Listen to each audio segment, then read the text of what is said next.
Ito po yung gagawin natin ngayon mga bossing. Kakabitan natin ng formica. Ito po yung kulay ng formica niya mga boss. Ito po yung design niya. Ganito po ako magpo-formica mga bossing. Ito yung uunahin ko. Kasi dito yung harap.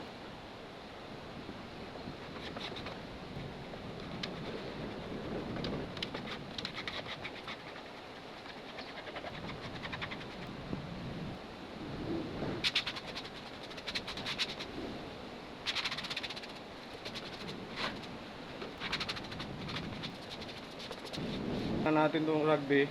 Ayun, narugbihan yung buko ah. Ito, nalagyan na rin natin. Patutuyin lang po natin yan bago natin ikabit. Kasi kapag basa pa, lulubo siya eh. Kailangan maganda yung tuyo, yung saktong tuyo para pagkabit, dikit na, hindi na siya magbabago.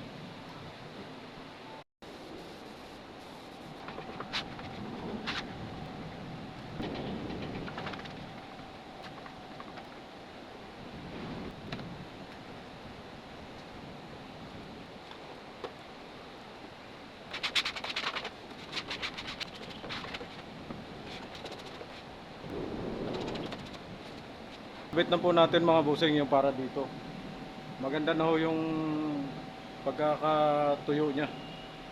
Hindi masyadong tuyo, hindi rin masyadong basa. Hindi po dito. Katamtaman lang po yung tuyo. Katamtaman lang din po yung basa para maganda ho yung kapit ng formika niya. Pag sobrang tuyo po kasi pangit eh. Siyempre pag basa, hindi lalo na. Yan lang po mga busing.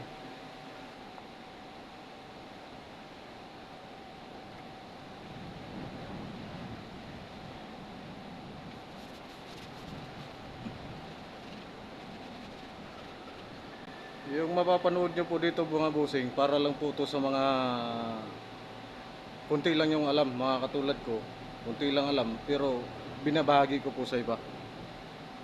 Kahit kunti lang, at least kahit paano, may matutunan naman po yung iba.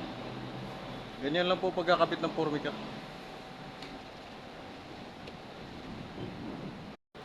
Isusunod naman po natin yung nasa taas na yun mga busing. Lalagay na po natin, maganda na yung pagkakatuyo niya.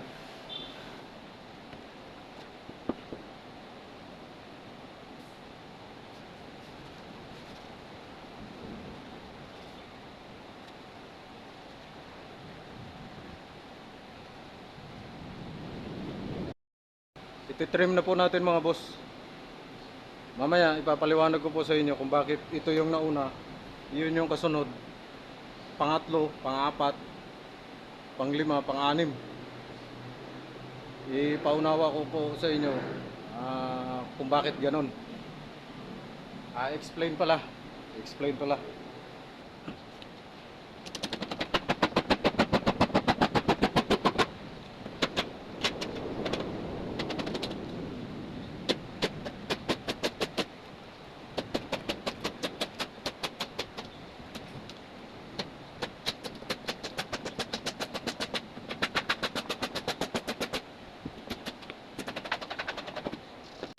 Ito pala formika mga bossing.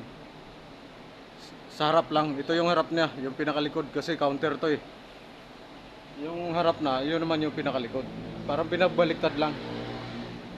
Yung likod niya, yung may drawer, wala na pong formika doon. Dito lang. Kasi dito yung mga customer eh.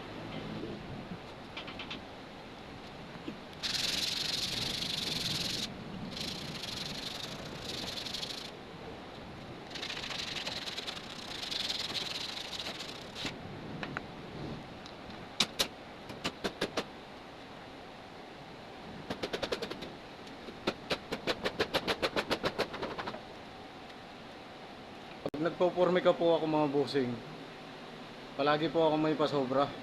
1 cm. 1 cm dito, 1 cm doon. Sa ibabaw ganun din lahat, paikot.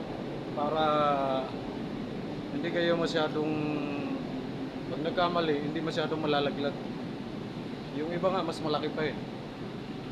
Sa akin 1 cm lang. Yung iba naman, dati ginagawa ko kapag grinder yung gamit ko, eksaktuhan. Gumagamit lang naman ako ng grinder kapag nasa loob, yung hindi na pwedeng kikilin. Paglagay mo, yun na yun talaga yun. Kailangan grinder ang gamitin doon. Hindi po pwede yung cutter doon. Ang pangit kasi ng pinagputulan ng cutter eh.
Etong mga boss, itong maliit na to, hindi ko malaman kung saan ko ilalagay. Kung dito na lang siguro.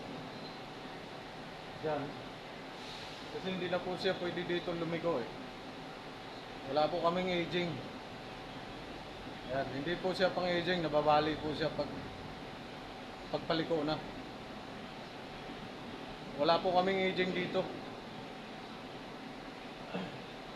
Kaya malamang dito ko lang puputulin yan. Kasi yung harap wala na pong purmika. Ito lang ang meron, tsaka ibabaw. Tsaka ito, yun lang po mga boss. Na meron purmika.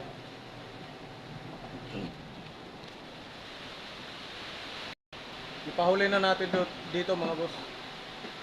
Yan. Hintayin lang natin malagay na rito. Bago natin ilagay ito rito sa ibabaw.